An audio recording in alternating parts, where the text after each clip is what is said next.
Jon Jones wants 6 months. He wants 6 months to prepare for Aspinall.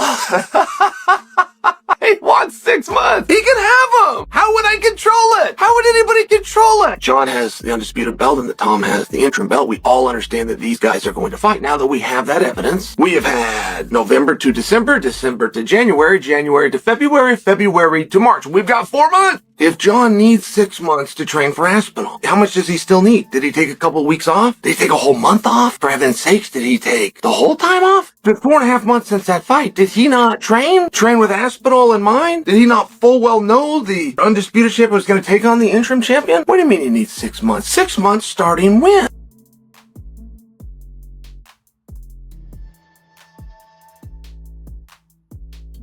This question's for Bilal. Do you think you could win a street fight by decision? That's a great question. I'll meet you outside, and then we'll find out. Listen, you're not tough, and we're not going to do that again.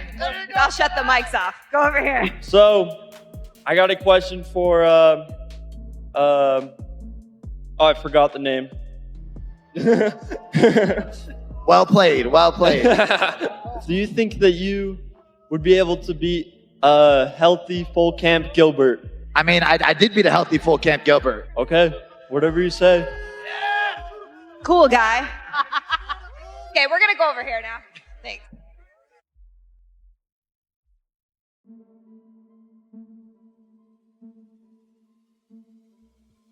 To finish off training camp, basically. Finish that 4-5 with.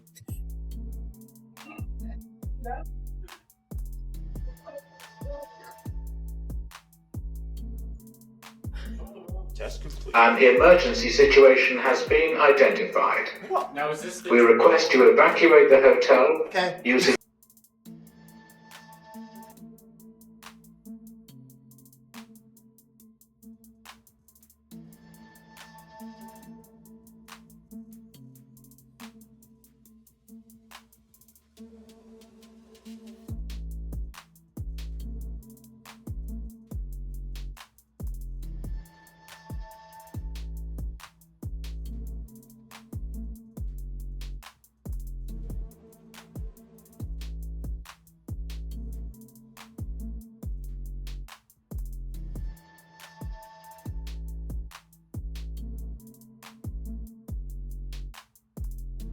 I would have to say Islam is fighting Justin. And after that, if you want to give a fantastic fight for Dustin Poirier, the retirement fight, why don't we do the rematch or the three, Dustin Poirier versus Max Holloway?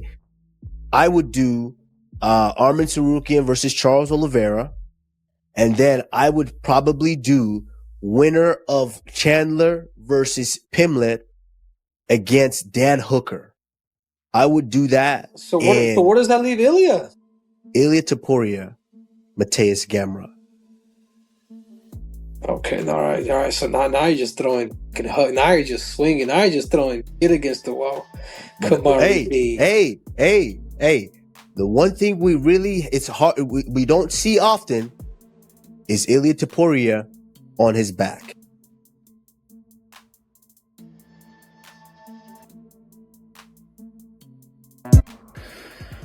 I want to thank every last one of y'all that prayed for me the other day. God bless y'all. Thank you so much. The reason I don't ask for prayers more often like that is because it looks like I'm seeking attention, and that's just not what it is. I just really needed it. I was just feeling a heavy demonic presence. And a lot of people also made fun of me for coming out and saying that. And I'm telling you guys, I don't need therapy. I don't have anxiety. I'm telling you, these dreams are demonic. And that's what I was going through, and the prayers helped. I'm telling you, instantly, right after I posted the video, I felt like the Holy Spirit just lift me up. And so I might not ask for prayers often, but when I do, it's because I really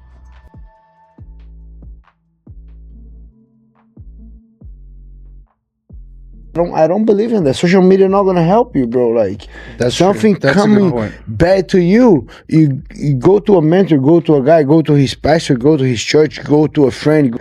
Don't get your phone and try to. That's my question for you, Gilbert. Because like Bryce, do you think like part of him is split between like actually being a fighter and trying to build the fight, and then the other half of him is like this is what he believes? Because like you're saying, there's no benefit of him saying that to the phone, but do you think a part of him does understand the business side of it and is actually trying to build the fight by talking about it, or do you think he's trying to talk about it to actually help the issue? That's a good question. I don't know. That's what. No matter what is working. You know? It is working. No, but it's working. Yeah. I do believe he does a lot of things on purpose. Yeah. That flat earth thing, the Hitler thing, the other thing, we're talking about him right now. So it's working what he's doing. So yeah. But I think if you really wants help and he wants to get out of this, social media is not Brother, there.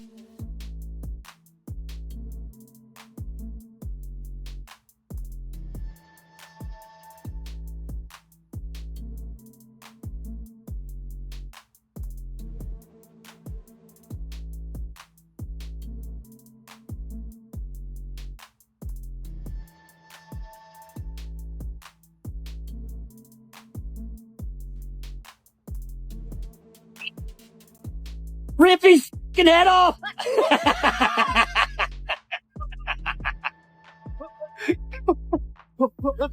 Die for it, midget!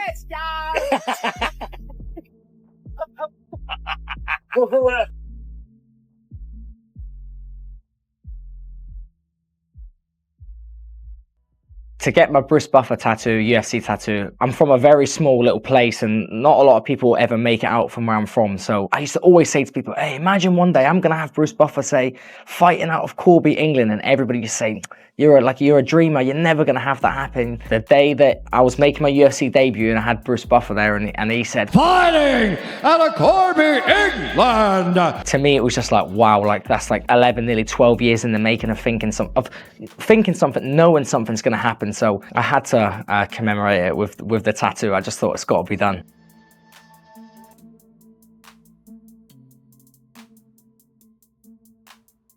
The one thing that Tom Aspinall's doing, Chael, and you said he's more confident than we've ever seen him, he just has to find that one thing.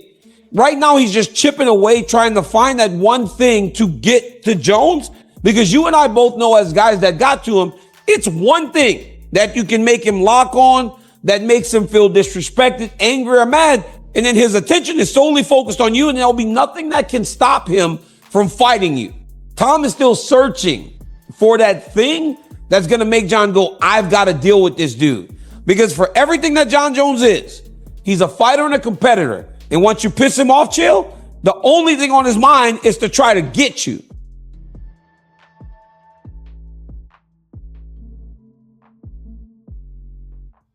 Oblique kick, lead leg oblique kick, right? We do those steep kicks.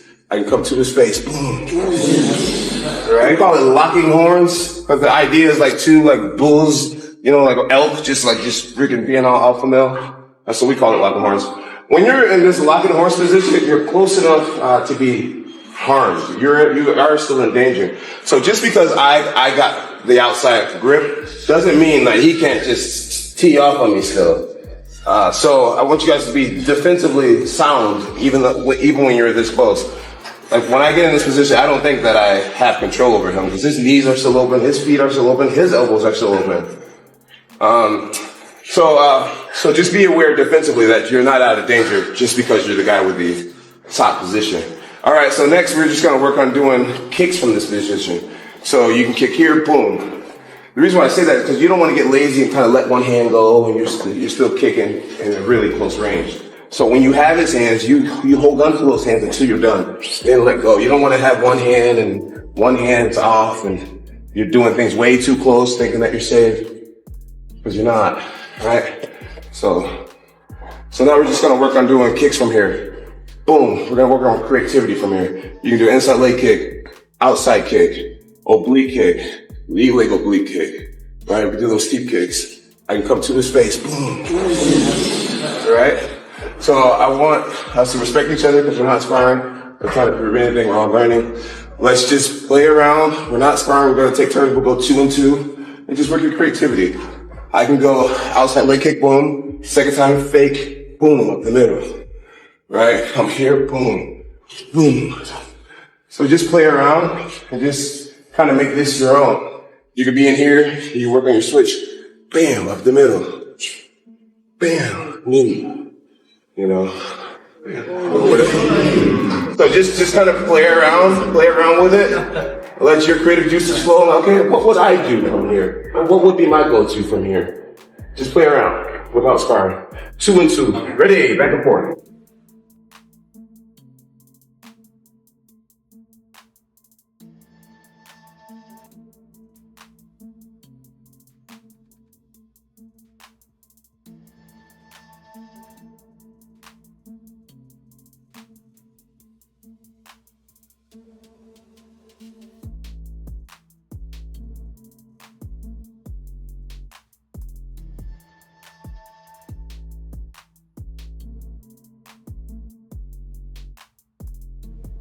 This question's for Bilal. You think you could win a street fight by decision? That's a great question. I got a question for, I